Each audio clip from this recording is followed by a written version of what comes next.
Boilermaker fans, what's going on? It's the Big Time Boiler. It has been a minute since I've made a video. I thought I had just a minute here, so I thought I'd come on and do a bit of an unprofessional video. It's in the car, but hey, I'm not driving this time in the passenger seat. Just wanted to have some quick thoughts on Purdue football. Hopefully here soon I'm going to have a more kind of organized, have a few actually organized discussions on the upcoming season. I actually made a video probably a few weeks ago. I think it was just around May 1st, right after the transfer portal ended. Decided not to post it. It was kind of long, kind of rambled. So I thought I'd kind of do a condensed, shorter version of that here for the next 5 or so minutes. And basically what that video boiled down to, what I'm going to talk about today, is the fact that I just noticed kind of, it's June.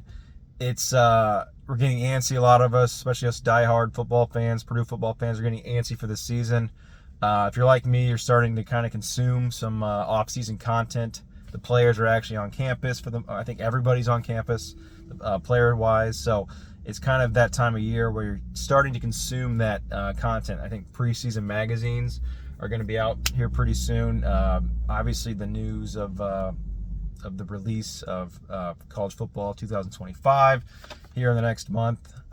So a lot of excitement. So anyway, what I'm getting at with all that ramble is what I've seen through some of these, granted, very early preseason type videos, is that Purdue is being ranked around 18th or so, which I, don't find correct at all. I think is incorrect. Frankly, is too low.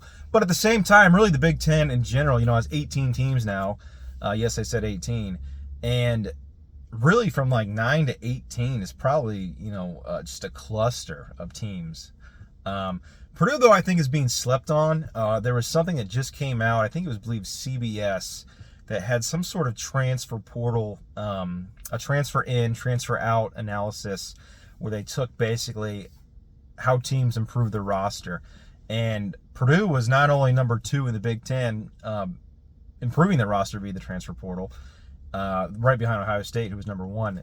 They were number 2 in the entire country. So according to this metrics, Purdue's actually improved the roster the second most out of anybody in college football. Now, that doesn't mean they're the second best team in college football, obviously, but that does mean from what they were to what they are now, they've improved the most out of anybody besides Ohio State.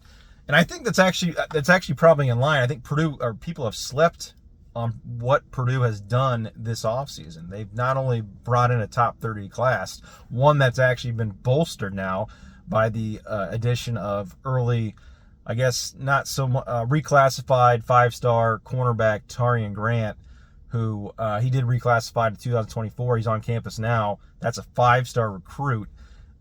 He's not coming. He reclassified, yes, but he's actually of the age of the correct 2024 class. So he's not like he's going to be an immature 17-year-old or whatever. But anyway, that addition has actually improved that class. So they have a top 30 recruiting class, and they have a top 30 transfer class, incoming transfer class. And kind of what my discussion was in that other video that I keep referencing was, I think Purdue has pretty much, besides one unit, which I'll discuss here in a minute, has improved every unit on the roster compared to last year. They've gotten better in every single aspect, besides maybe one area, which I'll talk about here in a second. And also what I discussed is the schedule is not quite as daunting. It is challenging, don't get me wrong. It's a top 10 rated schedule by most people, a top 5 even. It's a very daunting schedule because you got Oregon, Penn State, and Ohio State on there. It's daunting, yes, but it's maybe a little more manageable than some of us thought. In fact, one of my key points was, I think Purdue, there's a very realistic chance that Purdue is 5-5 after the first 10 games, with 2 games to go at Michigan State, at IU. And that 5-5 doesn't even include any major upsets. So we'll kind of, in this condensed version, again, I'll try to only make it maybe 10 minutes max. We'll see how that goes. But I'm going to just quickly discuss the units on Purdue, who did we actually lose of value, and then what we brought in quickly. Again, I'm not going to be going over everything in detail. This is going to be a very quick summary. I just simply wanted to get something on there or up on YouTube. It's been a while, and then kind of allude to some content coming in more depth. So, and then we'll quickly go over the schedule real quick. And I don't have the schedule in front of me, so I'm going off memory, but we'll talk about that. So without any further ado, let's get into the unit. So quarterback, I think we're obviously better in that aspect because we're bringing everybody back. Hudson Card, year 2 in the system, is going to be great, I think. One of the reasons why he's going to be great, and before I touch on that real quick, is the other guy we bring in who's now going to be the backup quarterback is Marcus Davila, true freshman. So I think that unit's better. And another reason why that unit's going to be better is the offensive line. We have completely revamped the offensive line. Really, and again, of value, we've only lost Preston Nichols, but honestly, he was a pretty good player last year, but he's kind of a plug-and-play guy. We brought in 2 guys from the portal that are really good, I think, DJ Wingfield and then Corey Stewart. So that's going to be 2 starters. You actually bring back 4 starters from last year, but Jalen Grant's going to be a backup center, backup guard. So you got a pretty good offensive line. I think Hudson Card's going to be much better because of that offensive line. And not only do we bring in good starters, we actually are like 3 deep now in the offensive line, which I don't even know when I could say that about a Purdue football team. Last year, we struggled to get a healthy 5 out there in towards the end of the season. We could barely get, in fact, I don't think we actually, at one point, we didn't have 5 healthy offensive linemen. We basically had 4.5 because one guy was completely hurt. So that's going to be a huge upgrade. Again, we're 3 deep, 15 quality linemen. Again, that's an amazing thing for the program.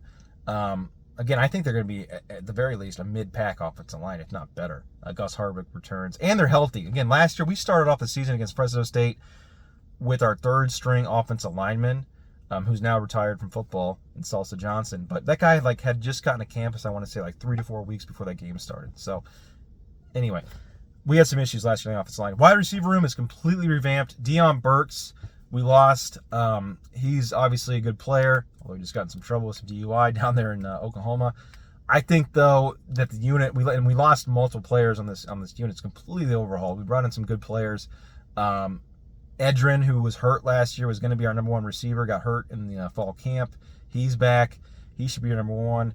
They got C.J. Smith from Georgia, who's a speedster. Again, we'll go more in depth, but I think the unit overall, Cam Brown, another player, some guys returning Tibbs, and Jaden Dixon-Beal. I think this unit's going to be better than last year.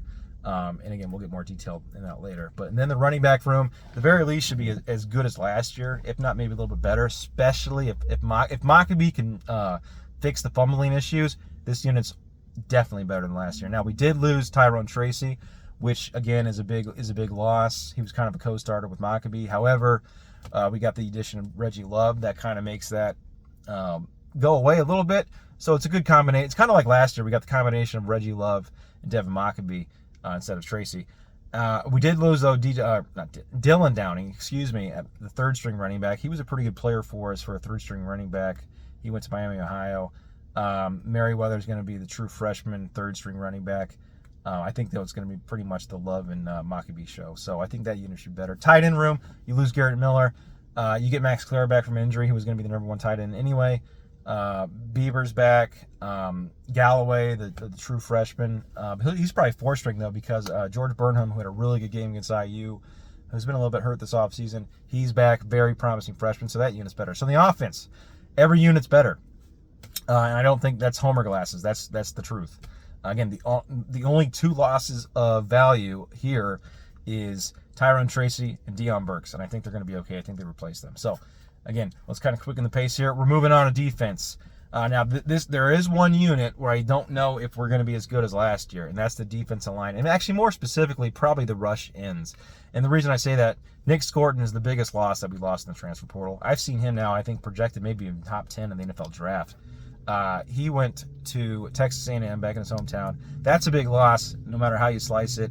The other reason why we're not as good as last year is they moved Kydron Jenkins, who was the 3rd leading sack leader in the Big Ten.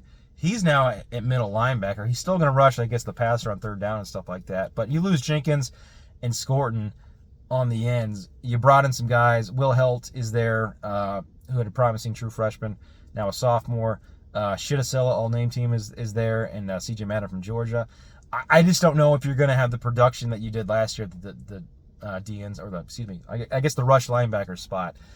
Could be. I mean, it could be solid. We don't know that. And then DL, you actually lost some guys too. Cole Brevard's back at nose tackle. You lost Malik Langham and Isaiah Nichols.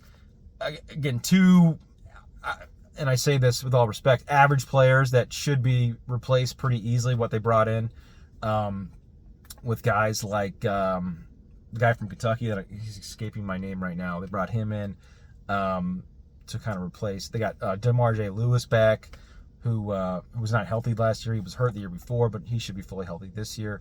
Anderson should start there.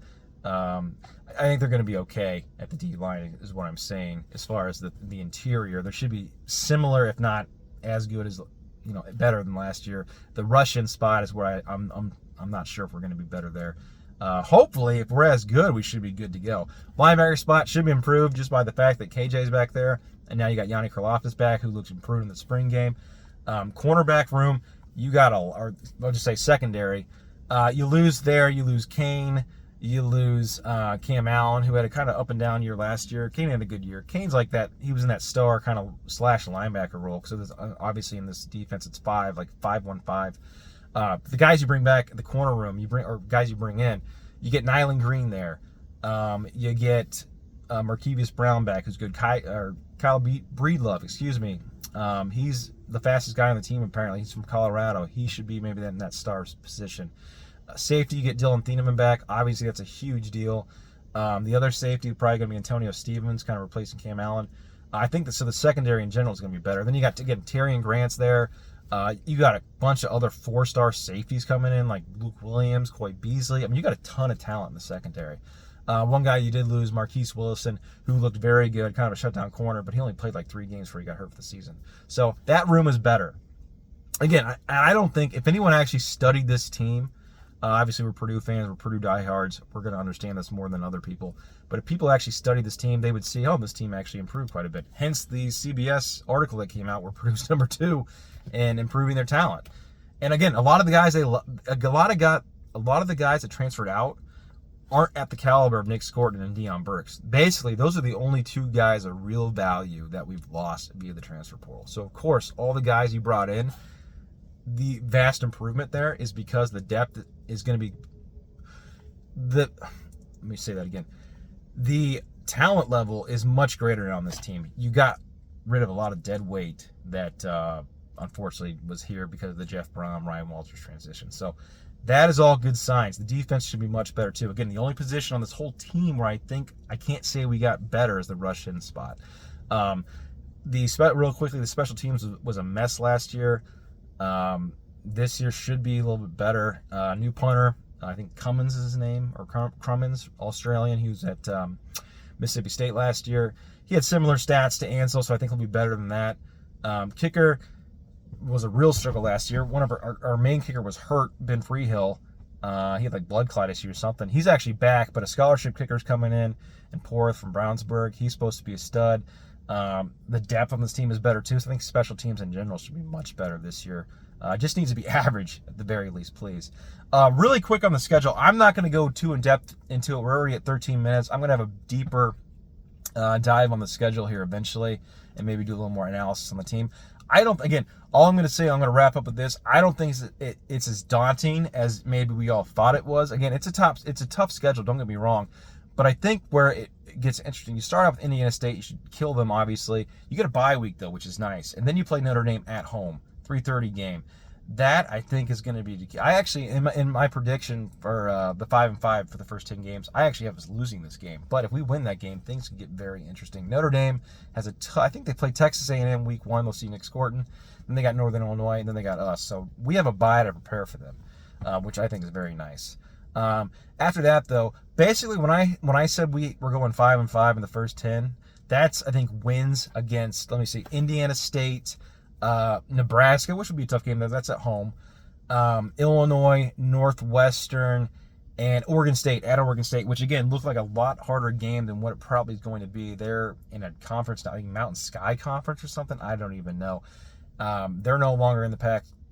Well, nobody's in the Pac-12 or whatever it is anymore, but they lost like their entire roster. So I think if we take care of business, again, those are 5 games, we theoretically have a good shot of winning. And that's without even beating Notre Dame. So that would be 5-5. going into at Michigan State, at IU, and you should at least get one of those games to get a bowl game, if not both. So I think, again, really quickly, I think I said last year, I think the floor was 4-8, ceiling was 8-4. I think that's pretty much going to be the case this year too. I think this is probably going to be a bowl game goal for the team, 6-6, but I think 7-5 is actually pretty attainable. But I mean, if injuries happen and things go south, I mean, 4-8 is always, possible too. But let's be positive. I think bowl games in the car this year, and I think a lot of people are sleeping on Purdue. They might almost be like not quite the level Northwestern was as far as all the drama they had, but kind of like they could have a very similar Northwestern type season next year where people kind of slept on them, like people choosing us 18th behind like IU, and they surprised. So let's hope for that. Anyway, again, I just wanted to get a video out here, kind of talk about Purdue football, get some thoughts to paper, if you will, thoughts to video. Just wanted to get something out here, let you guys know I'm still around. Yes, I'm still making videos. I'm actually going to try to make more videos when I travel again, like at the hotel room, and getting some more in-depth analysis and get the podcast back up and going. So I appreciate you guys. If you've been here the entire time, thanks for sticking around for this video. Again, I'm still around. We're going to make more videos. And boy, let me know in the comments anything you want to be discussed in general. If there's any topic that hasn't been hit on by anybody, if you want me to talk about, even if you want me to make a shorter video, I'll be happy to do that. So anyway, Boiler up. God bless. Big Time Boiler out. Thanks, guys.